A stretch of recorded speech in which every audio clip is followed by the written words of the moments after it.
Being a freelancer is extremely hard, and honestly, with this incoming recession, it's only going to get harder. So during this video, I wanted to talk about some of the biggest issues that I see freelancers running into and figure out what you can do to kind of help set yourself up for success.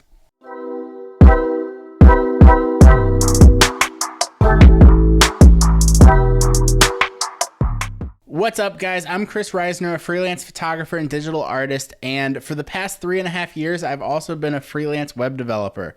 During this video, I just want to talk about some of the biggest issues that I see freelancers running into and how to set yourself up for success. I made a reel where I kind of talked about this, but I definitely think this is a topic that deserves a lot more discussion. Niching down. So the biggest issue that I keep seeing with freelancers is that they're trying to offer too many services.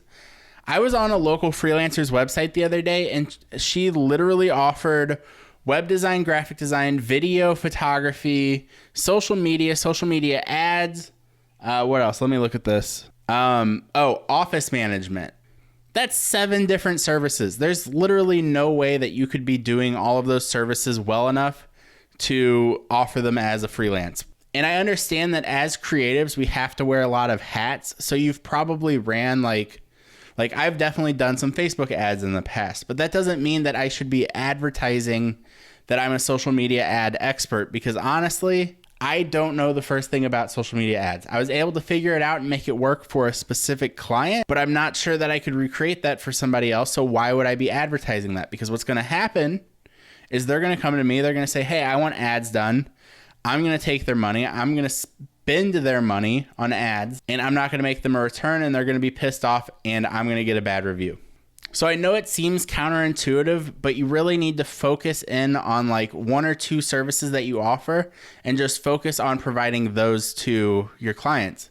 As a freelancer, I think a lot of people kind of think of it like their resume. Like whenever they put out a website, they're kind of thinking like in terms of a resume, where they just want to list all of their applicable skills because that can help them get a higher paying job. But it's kind of the opposite from your resume. You want to only list like the main things that you do, because you're going to be able to get a higher price by being an expert in those fields. Speaking of pricing, most of you are not charging nearly enough. So freelancers are brought in to handle a service that the company cannot provide. We don't work on a schedule. We don't get the same benefits as the rest of their employees. We're likely not working consistently. You know, we might come in for a project here or there. We don't get any like health insurance, time off, paid time off. We don't get any of that. So for that reason, we should be getting paid more. Another thing that nobody ever seems to think about until, the following April, we have to cover our own self-employment taxes. So whenever you work a W-2 job, you get some taxes taken out of your paycheck, but the company also pays into like Social Security and that type of thing. If you're not working for a company and you're your own company like you are as a freelancer, you have to pay those taxes. So all of that is really just to say, make sure you're charging more. Now you're probably thinking, Kris, how is this causing me to fail by charging less? 1, you're probably running out of money because your prices aren't high enough. 2, if your prices are really low, clients are going to be turned off by that. So if you're kind of like selling yourself as like this high-end web designer and you're charging $20 an hour, that's not high-end web design rates. So you're going to lose a client because of that. Marketing is another big issue that I see freelancers running into. And the biggest thing to remember is that we're completely on our own.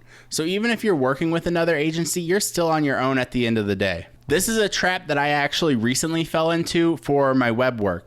I started working with this agency and they were providing me so much work that I stopped marketing myself to other companies. Now I've been working with this company for a while and I have a good rapport with them, so I'm not really worried.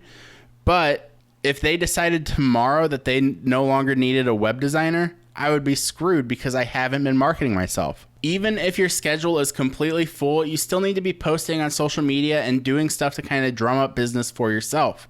It sounds wrong. It sounds like people would be against this, but honestly, you can say, hey, I'm not booking until December, and that you'd be surprised how many people are completely okay with that. I know it seems like every job is kind of like a, hey, it's got to be done right now, but the truth is that deadlines really usually don't matter for companies as much as you might think. Speaking of deadlines, this is one of the biggest gripes that I have with freelancers is it seems like a lot of freelancers don't know how to actually work with deadlines. Your professionalism matters, and if you say that you're going to hit a deadline, you either need to hit it or you need to be in contact with the person that you're working with. And when I say be in contact, I don't mean call them the night before and say, hey, I just don't have this.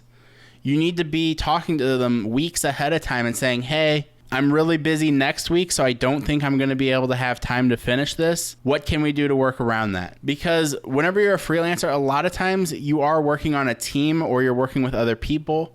And so there might be a different part of the project that's waiting on your work. And if you don't call until the night before, you've completely thrown everything off. Then you go to the client, you have to tell them that you missed the deadline. And then if you get into the habit of always being late, you're going to start losing clients and start getting bad reviews because of that. Don't get me wrong though, like everybody's going to miss a deadline at some point. The issue isn't even necessarily missing the deadline, it's how you handle missing the deadline. But if you enjoyed this video, make sure you hit like and subscribe, and I'll see you guys next week.